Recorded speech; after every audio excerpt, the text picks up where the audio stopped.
আমি শেখ হাসিনাকে বড় বোনই মনে করতাম, আর আমার কাছে বড় বোন হলো মা। 5 আগস্টের পরে আজ অব্দি শেখ হাসিনার সঙ্গে আপনার কি কথোপকথন হয়েছে? অনেকবার কথা হয়েছে।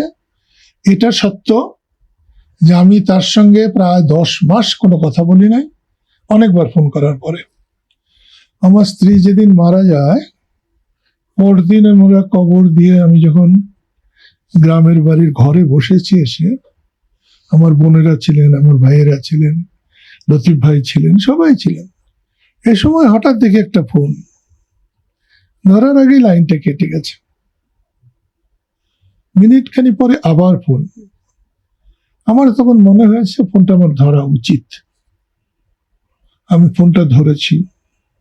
উনি আমার সঙ্গে যেভাবে কথা বলতেন, পরিপূর্ণভাবেই উনি আমার সঙ্গে কথা বলেছেন। আমার স্ত্রীকে উনি খুব ভালোবাসতেন। আমার স্ত্রী তার চুল আঁচড়ে দিত, বিলি দিয়ে দিত। আমার স্ত্রীকে খুব ভালোবাসতেন। একজন মানুষ মারা গেলে যেভাবে তার ভাইকে বলা দরকার, সেদিন উনি সেভাবেই বলেছেন। আমার মনেও ভালো। সেদিনই কি প্রথম কল দিয়েছিলেন না এর আগেও কল দিয়েছিলেন? এর আগে অনেক কল দিয়েছে, আমি ধরিনি, কিন্তু আমি সেদিন কল ধরেছি। কি কথা হলো সেদিন? ওই যে বললাম, আমার স্ত্রীর মৃত্যুতে তার যা বলা দরকার, আমাকে যা বলা দরকার, ওকে যে দোয়া করা দরকার, তা তিনি পরিপূর্ণভাবে। এর পরবর্তী ফোন আলাপগুলো কেমন ছিল? অনেকবার করেছেন, অনেক করেছেন। কি কথা হলো? আমি দর্শকদের উদ্দেশ্যে যতটুকু বলা যায়। দর্শকদের কিছুই বলা যায় না। আমরা যে বলি, কেউ যখন কোনো কথা বলে, তার অনুমতি না নিয়ে যখন বাইরের কথা বলি, এটা যোগ্যতার লক্ষণ নয়।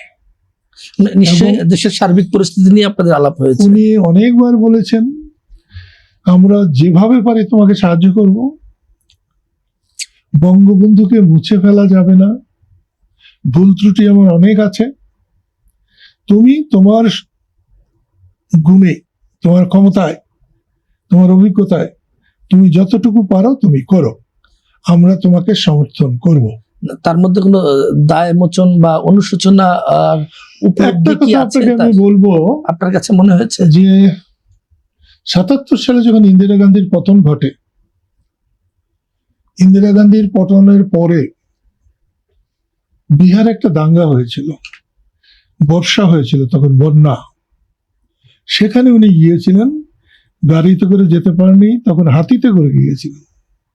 সেখানে ইন্দিরা গান্ধী প্রথম বলেছিলেন, ভাইও আর বহিনো। আপনি কিন্তু হিন্দিতে বহিনো আর ভাইও পরে আসবে, কিন্তু মহিলা বলেই উনি ভাইও আর বহিনা।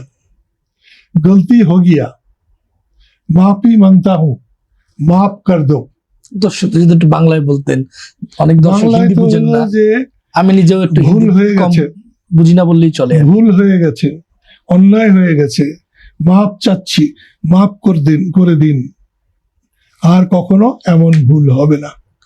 এই কথাগুলো শেখ হাসিনা বলেছেন। এই কথাগুলো ইন্দিরা গান্ধী বলেছেন, 77 সালে বলেছিলেন। শেখ হাসিনা কি বললেন? শেখ হাসিনা এই কথাগুলোর কিছুই বলেননি।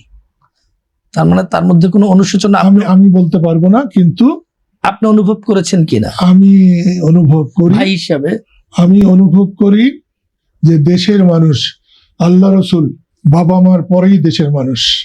দেশের মানুষের উপরে রাজনৈতিক কর্মী নেতাদের কেউ নাই, তাই মাপ চাওয়া উচিত, ভুল না করলেও মাপ চাওয়া উচিত। আপনার কাছে কেন মনে হচ্ছে যে 18 মাস বা 2 বছর, অলমোস্ট 2 বছর হয়ে যাচ্ছে, এই ধরনের উদ্যোগ আওয়ামী লীগ বা শেখ হাসিনার পক্ষ থেকে আসছে না?